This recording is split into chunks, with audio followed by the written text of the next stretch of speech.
La qualité des services de santé demeure un enjeu majeur pour le développement de nos États. Au Bénin, comme dans plusieurs pays d'Afrique subsaharienne, les défis restent nombreux. Accès aux soins, efficacité des programmes sanitaires, modernisation des systèmes de santé. C'est dans cette dynamique qu'intervient l'Agence de développement des services et programmes de santé, une structure d'appui stratégique engagé dans la transformation durable des politiques et services de santé. Pour mieux comprendre, oui, les missions, les ambitions, les perspectives de cette agence, nous sommes fait le devoir de recevoir pour vous sur ce plateau le président directeur général de cette agence, oui, qui travaille depuis plusieurs années au service de la population république du Bénin au niveau des 77 communes du Bénin. Bien évidemment, Alexandre Alavokpéou qui est déjà présent sur ce plateau avec nous.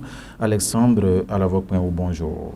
Bonjour, monsieur le journaliste. Merci d'avoir accepté cette invitation de répondre présent. Merci à vous. Merci infiniment à votre chaîne pour l'intérêt pour la population. Merci infiniment. Je le disais dans mes propos liminaires que nous allons discuter justement de cette agence. Ah oui, aujourd'hui, le développement au profit de la population. Dites-nous en un premier temps, qu'est-ce qui a inspiré la création de la dite agence? Je voudrais vous remercier, comme je l'ai dit tout à l'heure, pour cette tribune qui permet de partager avec la population la valeur ajoutée de cette agence.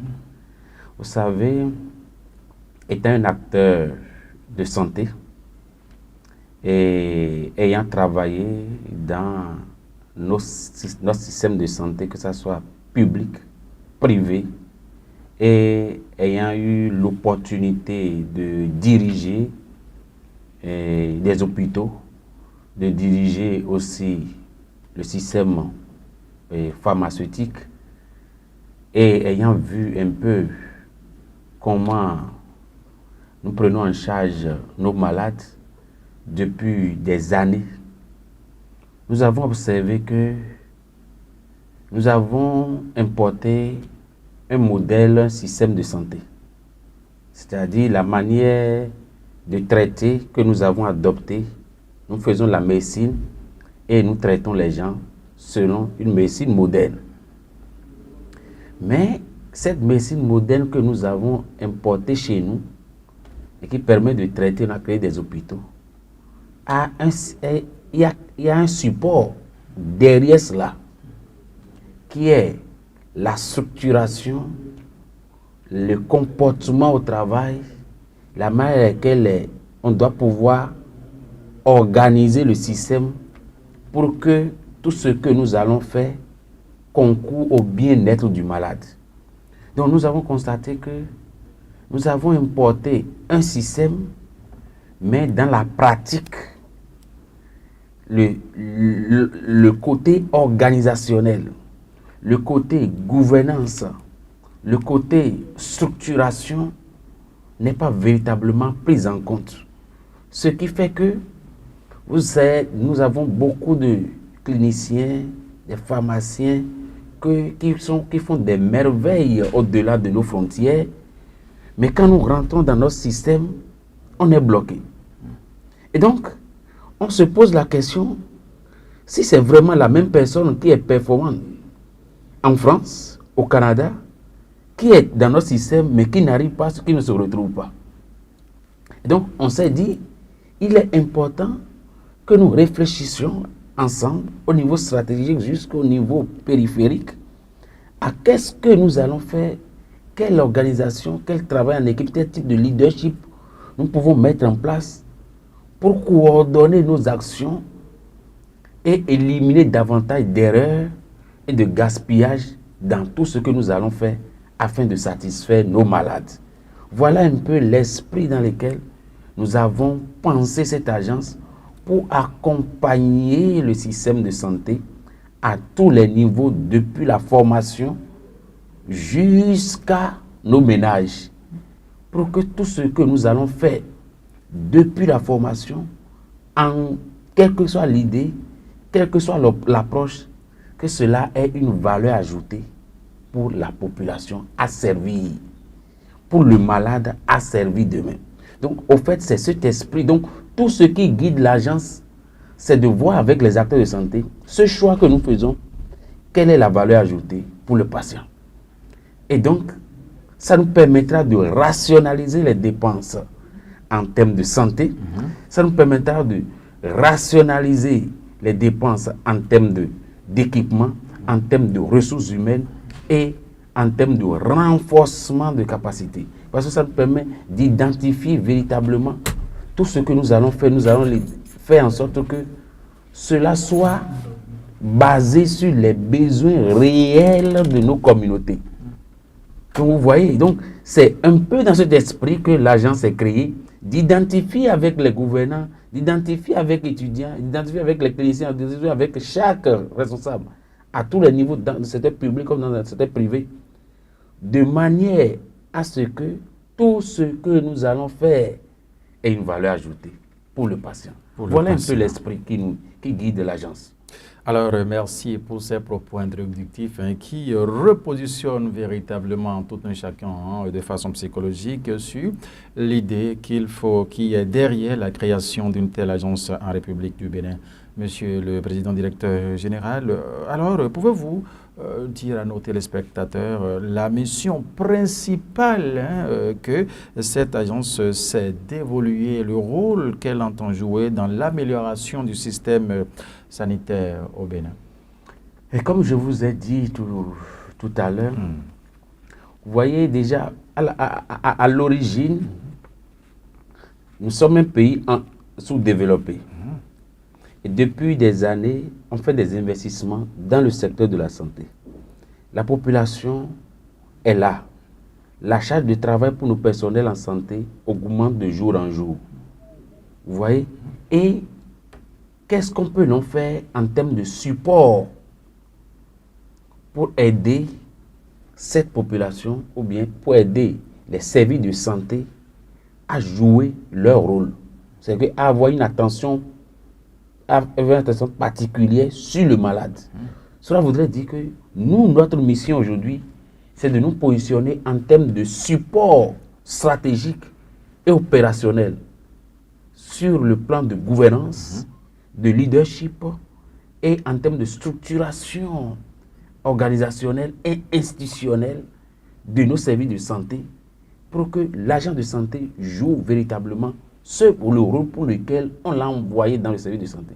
Donc, nous sommes comme un soulagement. Il y a un chanteur chez nous qui s'appelle Elenoa Diaoui, qui dit dans sa chanson que l'oiseau qui vole ne peut pas s'arrêter en plein vol et se gratter le corps. Il va tomber. Lorsque le corps le gratte, il est obligé de se poser sur un arbre. Forcément. Pour gratter son corps avant de continuer son chemin.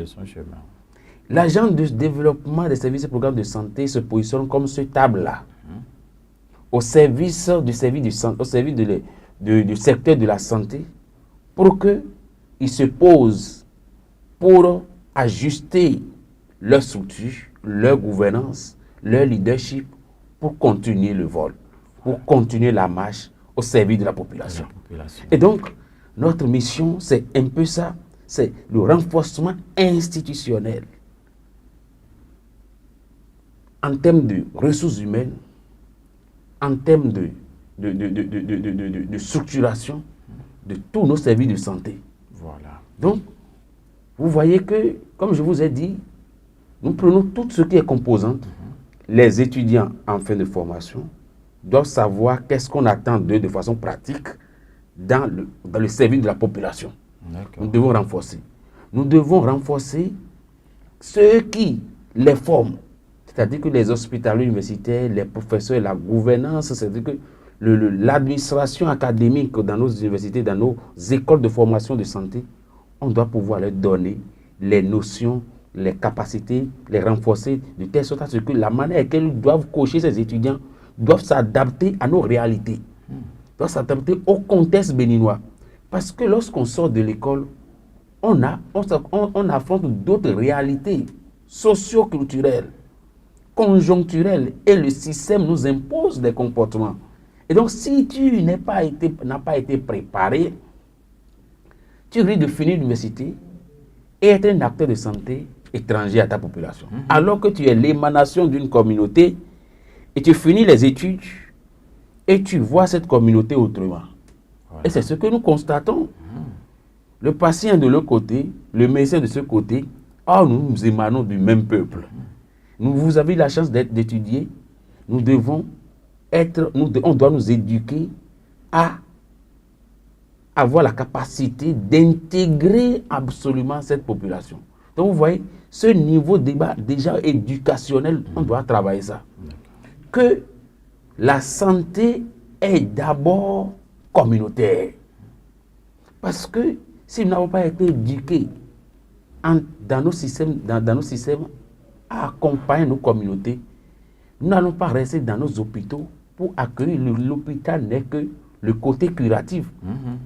Mais si nous arrivons à faire comprendre à la population les déterminants sociaux, ce qui influence la qualité de vie, ce qui influence la santé, et si nous avons été éduqués à cela, nous allons réduire beaucoup de risques dans nos communautés. Et donc, la mission, c'est ça. C'est de partir déjà du côté éducationnel, non seulement de l'étudiant qui va sortir, mais aussi du ménage. C'est pour ça que je vous disais que du ménage à l'université, de l'université au ménage, nous travaillons à ce qu'il y ait une seule ligne directrice, valeur ajoutée pour les patients. Merci beaucoup à vous. Et quels sont les différents domaines d'expertise de l'agence que vous avez l'insigne honneur de coordonner sur l'ensemble du territoire béninois? Sur l'ensemble du territoire béninois, vous savez d'abord le slogan de cette agence, c'est les services de santé performants pour l'Afrique de demain, dès aujourd'hui. On reprend les services de santé performants pour l'Afrique de demain, dès aujourd'hui. D'accord. Allez-y. Donc tout ce que nous pensons aujourd'hui doit être ce qui a été pensé hier. C'est-à-dire qu'on doit projeter sur des années ce qu'on veut faire de notre communauté. Et donc, du coup, j'ai commencé par vous dire que nous partons de la communauté vers les ménages, vers l'université ou bien de l'université jusqu'au ménage. Voilà. Donc, les domaines d'expertise, en premier lieu, stratégiquement, nous sommes dans la gouvernance et le leadership de tout le système de santé. C'est-à-dire tout ce qu'on doit mettre ensemble pour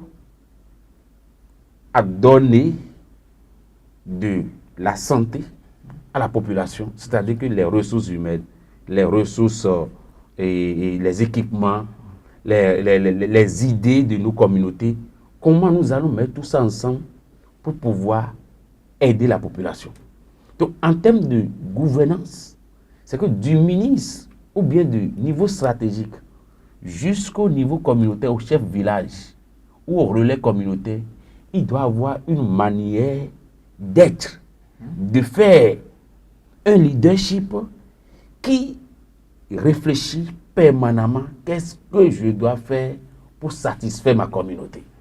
C'est-à-dire que comment nous allons mettre nos ressources ensemble pour satisfaire l'intérêt général de la population. C'est ça en fait le leadership à tous les niveaux. Donc quand on dit leadership, c'est que de voir comment nous allons faire en sorte que c'est plusieurs personnes qui travaillent dans un système de santé. Comment nous pouvons les mettre ensemble pour travailler pour le même but. Niveau stratégique aussi, quand les partenaires viennent dans le pays, comment les organiser pour que nous ne soyons pas distraits dans notre approche. Donc nous devons avoir une approche unique d'appui, de satisfaction des besoins de notre communauté. Donc, sur le plan de leadership, de gouvernance, c'est comment les gouvernants à divers niveaux de notre structure gagnent la ligne, gardent le pied dans leurs bottes, quel que soit le vent qui souffle, dans le but de satisfaire toujours la communauté. Voilà. Vous voyez? Donc, c'est ça la gouvernance et le leadership du système de santé. C'est une ligne de conduite absolue, adoptée par tout le monde pour satisfaire la population. Donc, cela voudrait dire que, quelle que soit la personne qui vient dans notre pays qui dit oui, j'ai telle chose, j'ai tel projet, j'ai telle chose pour nous, nous allons voir si ça rentre en ligne de compte. Et nous devons avoir un guichet unique d'intervention pour satisfaire la population. Donc on ne doit pas avoir la distraction. Le médecin qui a été appelé, nous recrutons un chirurgien pour servir la communauté, par exemple, de l'Okosa. Mais on doit veiller à ce qu'il joue véritablement son rôle. Si notre système ne lui permet pas de jouer son rôle, et il est encore distrait, il est appelé à d'autres fonctions, le système encore l'appelle à d'autres choses, alors qu'il a été appelé pour l'opérer, les populations de l'Okosa. Et tout le temps, il est sollicité à Cotonou. Vous voyez qu'on n'est pas conséquent. Pas du tout. On n'est pas conséquent. La population n'est pas en sécurité. N'est pas en sécurité. Donc, c'est ça en termes de leadership. Est-ce que ce pourquoi chacun a été appelé, il le fait réellement? Qui l'évalue? Qui fait le suivi? C'est capital. C'est capital. Nous avons adopté un document stratégique qui veille à ce que les gens appliquent cela. Voilà. Lorsque vous adoptez une règle, vous avez adopté la charte des droits et devoirs des patients, vous avez adopté une loi qui protège, qui renforce la sécurité des patients, qui veille à cela, qui fait le suivi, qui appelle, qui attire l'attention de telle personne, voir ce que vous avez été appelé. C'est ça en fait le leadership. C'est ça en fait le leadership. On doit savoir qui fait quoi, quand et comment, dans tout le système. C'est ça le leadership. C'est ça la gouvernance à tous les niveaux. Et c'est une gouvernance de responsabilisation. D'accord. Où chacun joue son rôle dans le but de satisfaire la population. Le deuxième niveau, c'est la formation continue des ressources humaines en santé. Vous savez, la technologie évolue, la science évolue chaque jour. Et donc, nous sommes positionnés aujourd'hui en termes de renforcement des capacités des ressources humaines en santé. C'est pourquoi je vous ai dit, la santé déjà commence par l'école. Donc, celui qui veut sortir de l'école doit pouvoir avoir certaines notions des réalités qui l'attendent. Donc, toutes les formations, dans ce sens, nos officines de pharmacie sont des services de santé. On doit renforcer leurs capacités. La chaîne de médicaments, les acteurs qui y travaillent, on doit renforcer leurs capacités pour qu'ils sachent qu'est-ce qu'il faut faire. Nos hôpitaux, que ce soit cliniques, que ce soit cabinets, que ce soit hôpitaux de zone, les CHU, c'est ça. Les personnels qui travaillent dedans, les personnels de première ligne doivent avoir un certain nombre de comportements en termes d'accueil, en termes d'humanisme, en termes de tout ce qu'il faut dans le but de guérir, de satisfaire le malade, il doit être renforcé. Vous voyez donc, c'est ça, les ressources humaines en santé doivent être renforcées. Donc, tout ce qui est ce renforcement, nous le faisons. La deuxième chose, la troisième chose du moins, c'est la couverture sanitaire universelle, qui est un domaine dans lequel j'ai beaucoup travaillé. Vous savez, la CSU, qu'on appelle couverture sanitaire universelle, c'est l'accès aux soins de santé de qualité pour tous, sans distinction de sexe, de race, de religion, de région, pas d'appartenance politique, de genre. Ça voudrait dire que nous devons travailler à ce que tout le monde ait accès aux soins de santé de qualité, quelle que soit sa position sur le territoire béninois. C'est pour cela que, en termes du choix du Bénin, qui est l'assurance maladie obligatoire du projet H, nous travaillons à accompagner cela. C'est ça que nous mettons dans la CSU ici. Nous travaillons à ce que les acteurs sociaux de la protection sociale, les acteurs de santé qui représentent les prestataires de soins, que ce soit les communautés, les maires, à leur niveau, comment ils peuvent se mettre en concertation pour réfléchir sur comment satisfaire la population. Comment adopter ce modèle que le choix du Bénin en termes d'assurance maladie, le projet H, comment ils peuvent travailler ensemble pour satisfaire la population. C'est pour ça qu'à tous les niveaux, nous partageons, que ce soit du niveau communautaire jusqu'au niveau stratégique, des concertations pour que les gens fassent le point de mise en œuvre de ce projet, pour que la généralisation de ce projet soit une réalité. Parce qu'à terme, il ne faudrait pas que quelqu'un meure faute de moyens. C'est ça, en fait, le but de la CSU. Sans barrière financière. Le pauvre et le riche doivent avoir accès aux soins. Voilà. C'est ça, cette équité qu'on doit travailler et tout le monde devrait accompagner ce dispositif. C'est ça. Après cela, j'ai parlé de l'équité en santé Oui, déjà. vous en avez parlé. Il y a ce qu'on appelle la responsabilité sociale en santé, où la communauté est à la base. Ce que nous faisons, nous devons impliquer la population. Nous travaillons là-dessus. Quatrième niveau, c'est le droit à la santé, le droit des patients. Nous travaillons à ce que toute la population ait une idée de ce qu'on attend de lui quand il vient à l'hôpital. Et l'autre niveau, ce qu'on attend d'un agent de santé.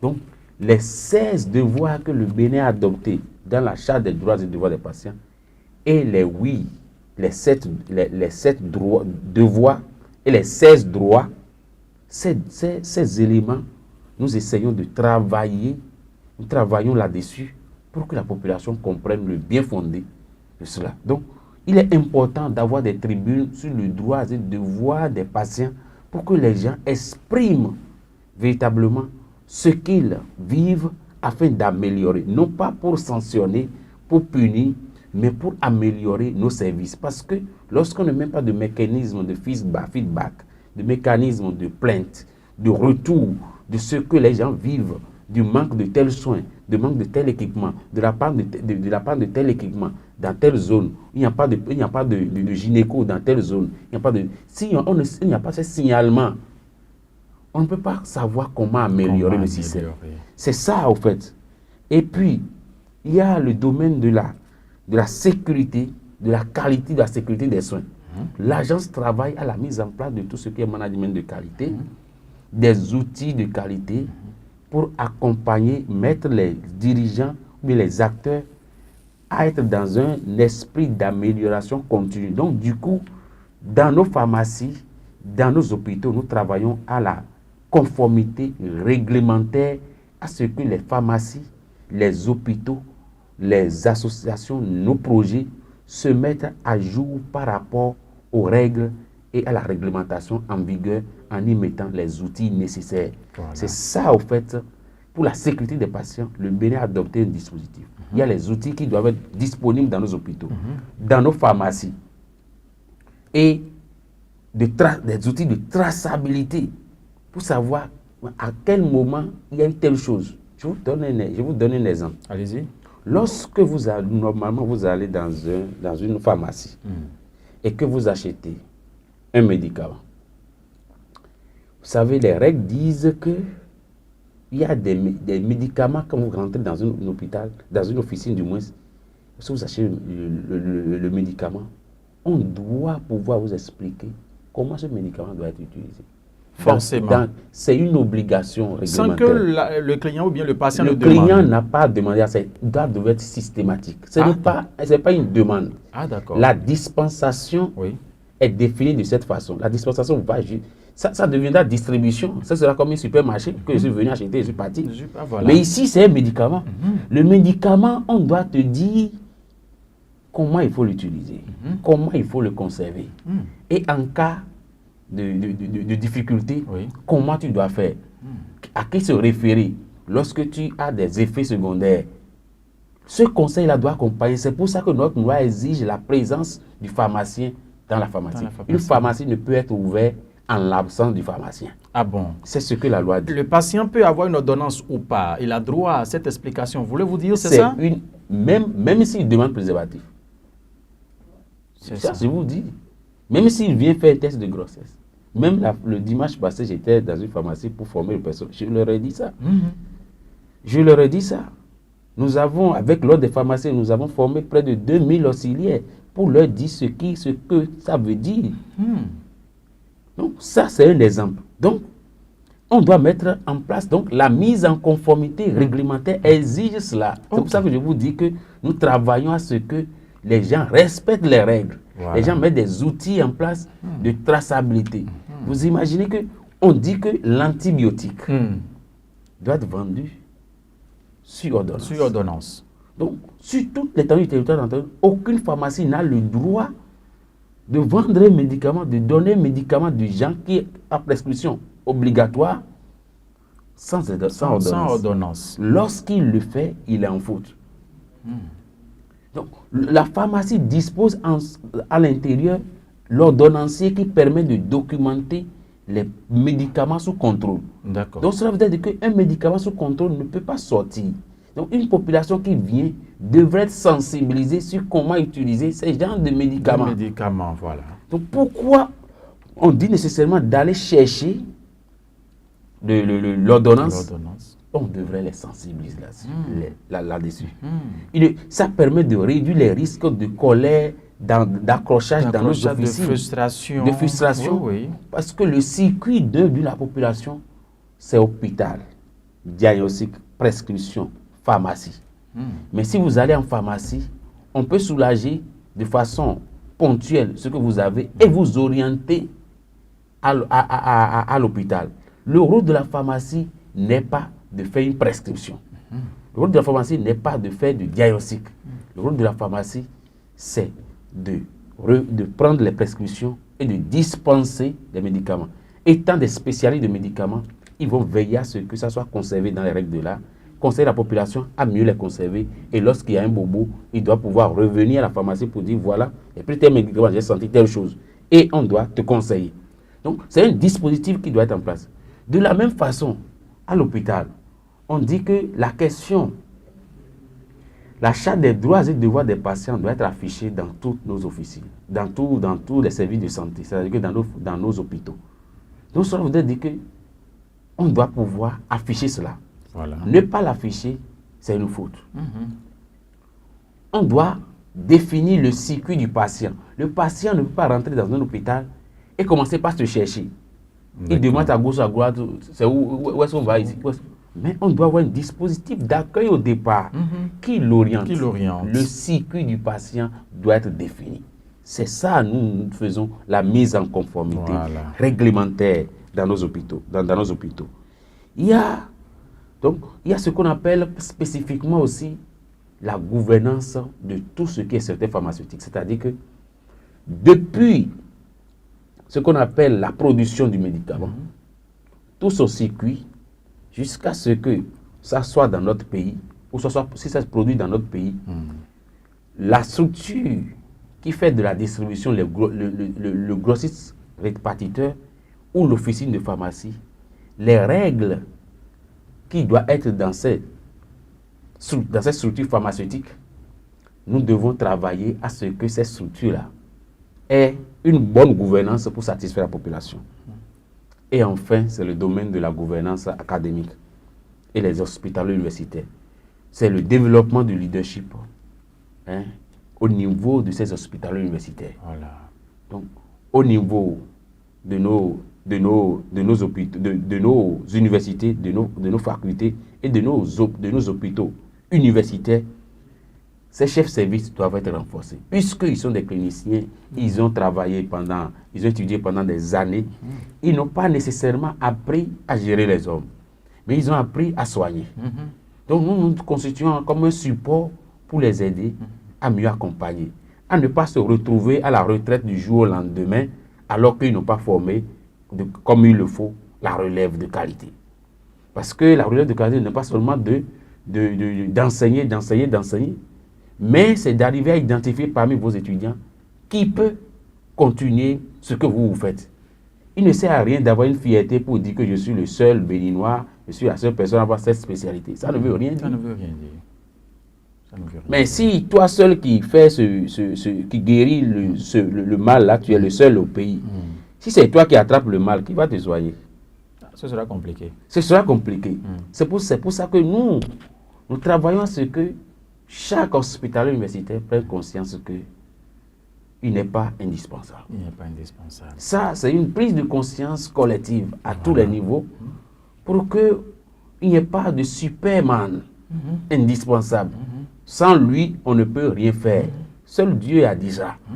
Donc, c'est important que à tous les niveaux du système de santé, qu'on travaille à des relèves de qualité et qu'on ait plusieurs spécialités.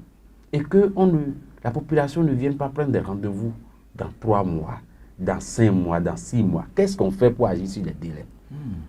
Qu'est-ce qu'on fait pour agir sur les délais? C'est cette réflexion stratégique que l'agence suscite pour que les gens pensent à comment réduire ces délais. Vous voulez faire telle consultation, on vous donne rendez-vous dans 3 mois, vous voulez faire tel examen. Mais qu'est-ce qu'on fait? Qu'est-ce qu'on fait?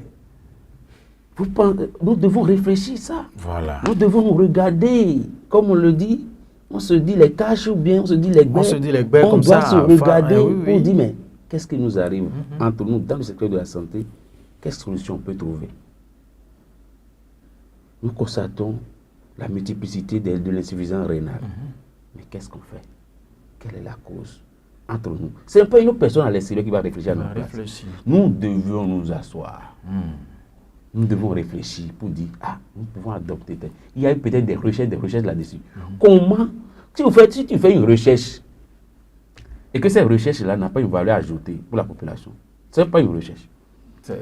Si tu as fini ta recherche et que tu ne peux pas monnayer cette recherche-là en langage populaire pour que cela apporte un changement de comportement, ça n'a pas de valeur ajoutée. Futilité tout simplement. Alors Alexandre, alors au point où vraiment nous avons comme impression, oui, que aujourd'hui vous êtes positionné en ce bon samaritain qui donc s'est donné le devoir de voler au secours des patients. Vous avez expliqué de fond en comble les domaines d'expertise de l'agence ici aujourd'hui. On aimerait vous demander, c'est quoi la méthode que vous mettez justement en place afin de parcourir tous ces aspects que vous venez donc d'énumérer? Notre méthodologie, c'est simple. Nous identifions les différents besoins en termes de formation que nous offrons au secteur, à tous les niveaux. Et ces personnes qui sont formées, on les accompagne à être indépendants. Et eux aussi constituent autres leaders dans le système engagés à répéter la même chose. Donc du coup, nous avons identifié au niveau universitaire ce qu'il faut faire, au niveau des hôpitaux, ce qu'il faut faire, au niveau des pharmacies, ce qu'il faut faire, au niveau des communautés, c'est-à-dire qu'au niveau des mairies, au niveau des relais communautaires, au niveau des ménages, qu'est-ce qu'il faut faire pour que le système, nous parlons un même langage, depuis le niveau stratégique jusqu'au niveau à la base. Donc, nous sommes là aujourd'hui. Si vous êtes une organisation internationale, vous avez un projet, vous rentrez dans le pays, on est là pour vous indiquer quel levier vous pouvez agir pour que les indicateurs du Bénin en termes de réduction de telles choses, du taux de mortalité de telles choses, qu'on agisse sur ça. Vous voyez, on peut investir, on peut construire, mais si le comportement de l'être au travail, on ne travaille pas là-dessus. Si on ne l'actualise pas, vous savez, les équipements que vous avez, caméras, tout ça, vous nettoyez ça. Bien sûr. Vous faites l'entretien. Oui. Donc, nous sommes comme des maintenanciers des hommes, des acteurs de la santé. Nous faisons, en termes de prévention, en termes de maintenance, c'est de la formation et de l'entretien des ressources humaines en santé, des gouvernants du secteur de la santé, pour qu'ils continuent de faire leur chemin. Voilà. C'est notre méthode. Donc, en résumé, si vous avez retenu quelque chose, c'est que nous sommes comme des maintenanciers. Voilà. Entretien, maintenance préventive, maintenance curative du système de santé. Et vous opérez déjà dans les 77 communes du Bénin? Nous opérons partout, sur tout le territoire national. Que ce soit les officines, que ce soit comment on appelle, les hôpitaux, les cliniques, et qui sollicitent comment on appelle, l'agence, ou bien l'agence offre des opportunités à la population. Je vous donne des exemples. Vous voyez, le Bénin a adopté la loi sur les associations. L'agence a estimé bon que, avec tous les problèmes que nous avons dans nos associations, pour le bien-être de leur population, il faut véritablement former ces dirigeants des associations, les renforcer en termes de gouvernance et savoir qu'est-ce qu'il faut mettre dans leur test aujourd'hui pour se conformer. Il est prévu aussi dans le dispositif de sécurité des patients, par exemple, que chaque hôpital doit disposer d'un projet d'établissement hospitalier. C'est-à-dire que vous devez planifier comment vous comptez prendre soin de cette population en étant clinique, en étant hôpital de zone, pour tenir compte des besoins de la communauté. Le test l'a prévu. Donc, nous, en tant qu'agence, nous offrons aux cliniques, aux hôpitaux, comment il faut élaborer ces documents stratégiques et les accompagner à disposer de cela. Et avoir un tableau de bord, un outil de gouvernance pour savoir où est-ce que je conduis cette communauté, par exemple, de Djida. Voilà. Et quels sont leurs besoins. Et c'est ça ce que nous faisons à tous les niveaux. Donc, il y a des hôpitaux, des structures qui nous invitent à renforcer la capacité interne de leur structure, ou nous-mêmes, nous descendons sur le terrain pour offrir ces genres de renforcement de capacité, d'entretien de des ressources humaines et leur proposer des outils pour éliminer davantage, n'oubliez pas au départ, éliminer le gaspillage et les erreurs dans la prise en charge du malade. Voilà. Alexandre Alovok-Penhou, lequel est le public cible aujourd'hui de l'agence? Oui, à la lumière de tout ce que j'ai dit, vous pouvez être sûr que d'abord, il y a le ministère de la Santé. D'accord, qui est en pole position. Oui. Et tous les partenaires stratégiques autour du ministère de la Santé, c'est d'abord nos cibles parce que on doit pouvoir se positionner et faire des réflexions stratégiques avec eux pour que tout ce qui va être fait ait une valeur ajoutée pour la population. Voilà. En deuxième chose, c'est absolument les hôpitaux, les CHU, les cliniques. À tous les niveaux jusqu'à la base. Du niveau central jusqu'au niveau périphérique. Hôpitaux, CHU, cliniques, il y a une différence? Oui. Ah bon? Oui. Vous savez, le Bénin dispose d'une pyramide sanitaire. La pyramide sanitaire, c'est les niveaux de prise en charge du malade, du niveau communautaire jusqu'au niveau central. Lorsque je parle du niveau communautaire, vous allez voir que le Bénin a une politique de santé communautaire. Ça veut dire que dans le ménage, il y a un relais communautaire qui vient parler des questions de santé avec la population, avec les ménages. Donc, lorsque la personne, normalement, a contact avec le relais communautaire, donc, lorsque tu y consacres quelque chose, il le réfère vers le centre de santé ou le cabinet ou la clinique le plus proche de son ménage pour se faire soigner. Lorsque le bobo que la personne a dépasse ce niveau, au niveau de la communauté, il envoie vers le centre de santé et de commune où c'est médicalisé, il y a un médecin. Lorsque la prise en charge, puisque c'est prévu, à quel niveau, les limites de compétences de ce centre, lorsque ça dépasse ce niveau, on envoie ça à l'hôpital de zone. C'est pour ça qu'on dit hôpital de zone. Et une zone sanitaire comporte une ou plusieurs communes. Donc cela voudrait dire que lorsque ça dépasse le centre de santé de commune, le centre de santé de commune réfère, ou les cliniques dans les communes réfèrent dans l'hôpital de zone. Donc l'hôpital de zone fait de la chirurgie, fait tout ce qu'il faut. Lorsque ce niveau dépasse le niveau hôpital de zone, on les envoie vers le niveau départemental ou bien le niveau CHU. D'accord. Vous voyez, c'est pour cela qu'il y a des CHD, centre hospitalier départemental. Ça veut dire que le plateau technique est un peu élevé par rapport à ce qu'on peut avoir au niveau des hôpitaux de zone. Donc on envoie au CHD ou au CHU du département. Voilà. Donc lorsque le CHU du département n'a pas, et que c'est une spécialité pointue, ça vient au niveau central. D'accord. Et c'est le niveau central, c'est le CNHU.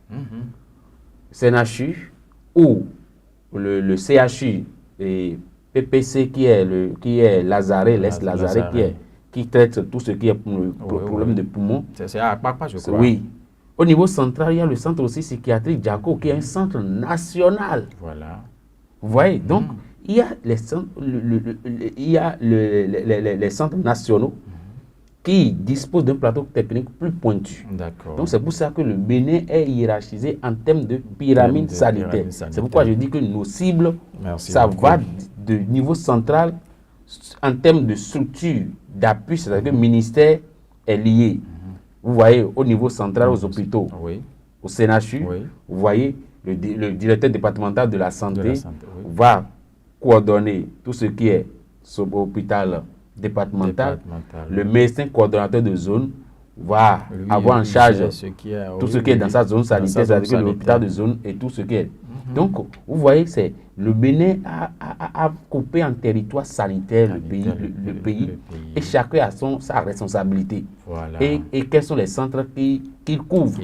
Donc, nous, non seulement les structures directes qui prennent en charge les malades, on les accompagne, mais aussi les structures de l'État qui les accompagnent, on les accompagne aussi, on les forme à ce que ce qu'ils disent soit en harmonie avec ce qui sort, ce qui vient de la population. Donc, cette cible-là, voilà ce que je peux expliquer.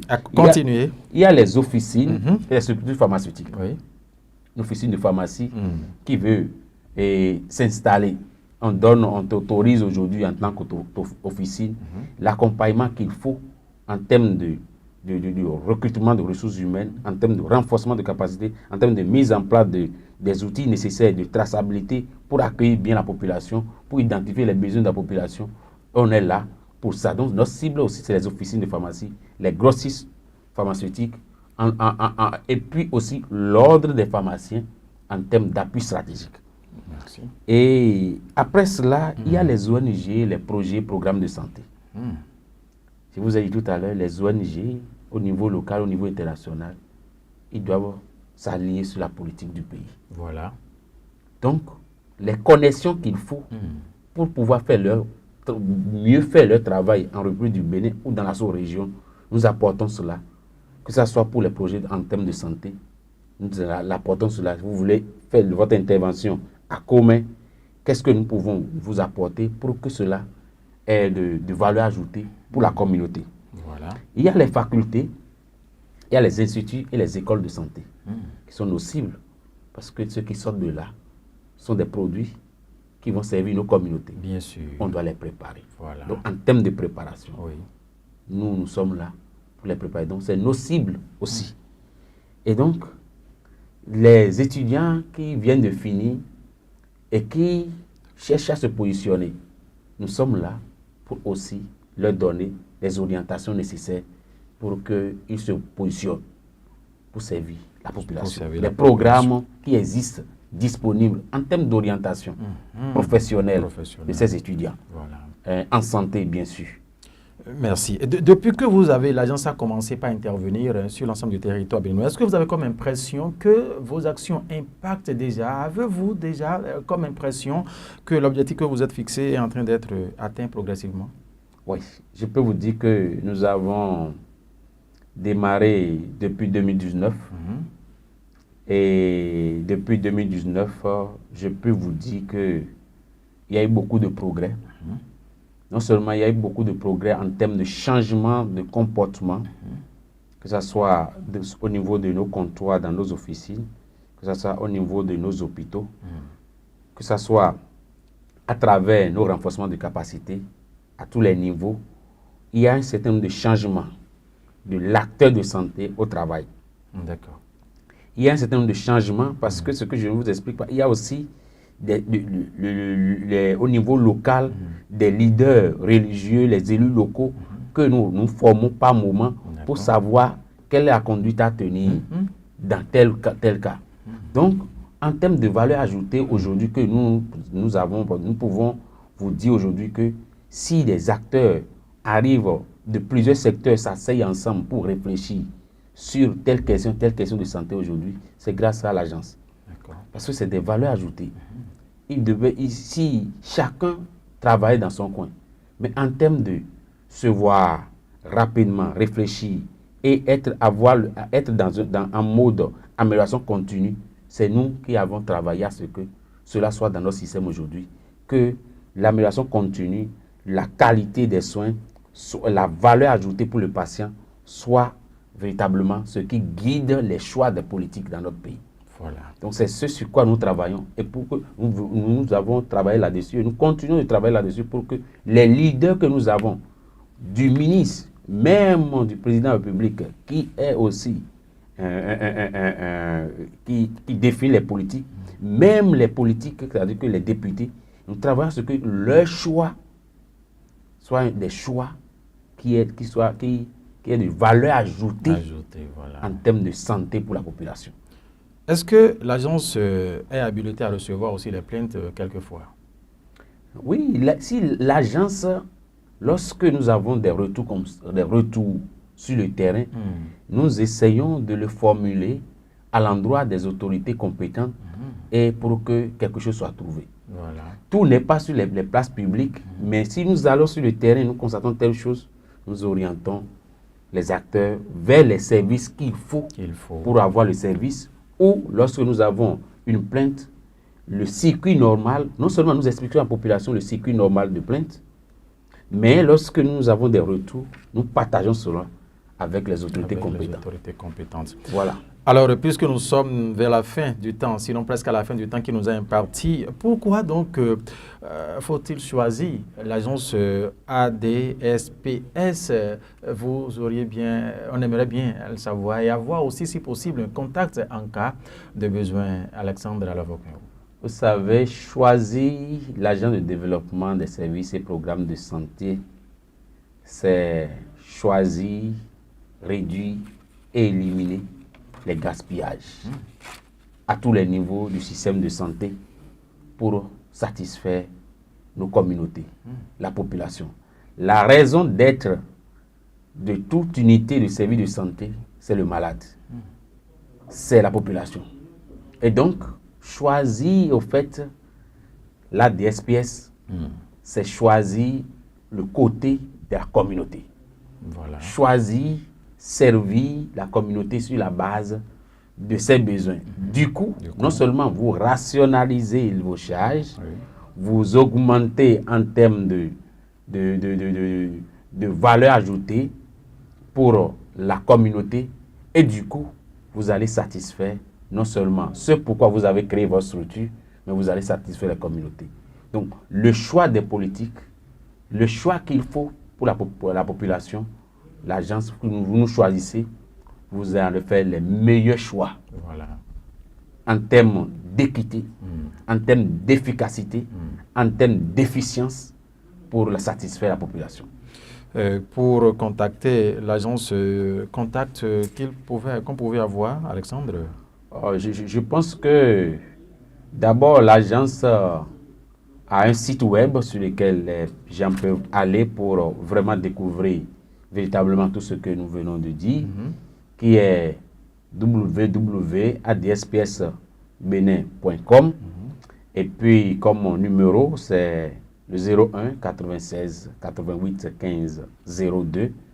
Et donc, avec cela, ils pourront avoir toutes les informations nécessaires pour faire le choix.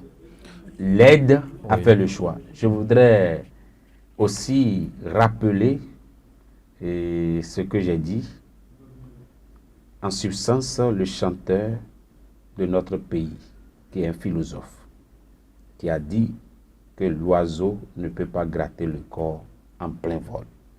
La DSPS, choisir la DSPS, c'est choisir l'arbre sur lequel vous allez vous poser, vous ajuster avant de continuer votre marche pour satisfaire la population. Alexandre Alavokmeo, merci infiniment pour ces détails que vous nous avez fournis ici aujourd'hui, mesdames et messieurs. Ah oui, vous avez pris bonne note parce que vous avez des droits, vous avez des devoirs et l'agence se positionne justement, comme il a dit tout à l'heure, comme ce table sur lequel vous rester en tout cas, afin de vous approprier de ce qui fait vos devoirs, de ce qui fait vos droits pour savoir comment les jouer convenablement. Ces devoirs, ces droits, en tout cas avec le temps, nous allons encore recevoir sur ce même plateau Alexandre Alavokmeo pour revenir un peu sur ces différents devoirs, ces différents droits pour que au niveau de la population, la prise en charge soit véritablement efficace au grand bonheur de tout un chacun de vous. La VFC Télévision en synchronisation avec sa radio émet, oui, il faut le rappeler, de 6h jusqu'à 23h sur ses différents sites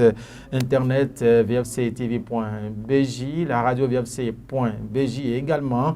L'application reste disponible sur Play Store, vous écrivez VFC en minuscule pour télécharger, oui, l'application, là vous avez droit à la radio et à la télévision en direct où que vous soyez sur la planète. Nous sommes aussi disponibles sur Smart TV aujourd'hui via YouTube, c'est la voix des fidèles croyants. Vous écrivez tout simplement pour nous suivre en direct partout où vous êtes sur la planète. Facebook, YouTube, TikTok, nous sommes bien disponibles. Merci une fois encore de nous avoir suivis. C'était donc à l'instant le promoteur de l'agence, oui, cette agence qui se positionne, comme vous avez dit tout à l'heure, en tout cas, Alexandre Alavok.ou.